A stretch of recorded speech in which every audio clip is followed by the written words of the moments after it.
Father Jack Morad has Syria in his heart, but he's decided not to return home. He lives in the Kurdistan region of Iraq as one more refugee among others. Refusing to return to Marmousa in Syria is a choice. I have chosen to live as a refugee alongside other refugees in order to understand them and to share in their suffering. I have done this to tell others what they have gone through.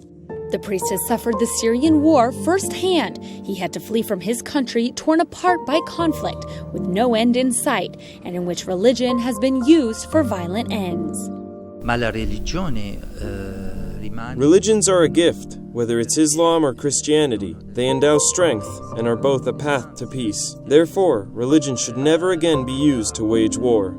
On May 21, 2015, Father Jacques was kidnapped by jihadists from ISIS in his monastery of Saint Eliane, near the ancient city of Palmyra that had been recently conquered. They took him to Raqqa, at the time the capital of the self-proclaimed Islamic State. Thus began his month spent in Calvary. He recounts his experience in A Monk Held Hostage, a book with which he intends to send a clear message.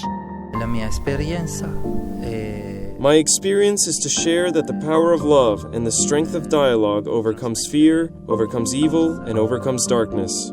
His great concern for the millions of Syrian refugees around the world led him to learn about the work of the community of Sant'Egidio. Their humanitarian projects have saved the lives of thousands of refugees, many of them Syrians. During those times, he developed a solid friendship with Andrea Riccardi, who wrote the prologue to A Monk Held Hostage. È la storia di un cristiano arabo. It is the story of a Christian Arab living in a very complicated situation in Syria as he faces Islamic fundamentalism and jihad. It is a book to be read because it is a special testimony that presents a story from our time, but also a story of spirituality. In the book, Father Morad also remembers another priest who has been kidnapped since 2013, Father Paolo del Aulio. Together, they founded the monastic community of Marmousa, a home that peacefully brings together Christians and Muslims.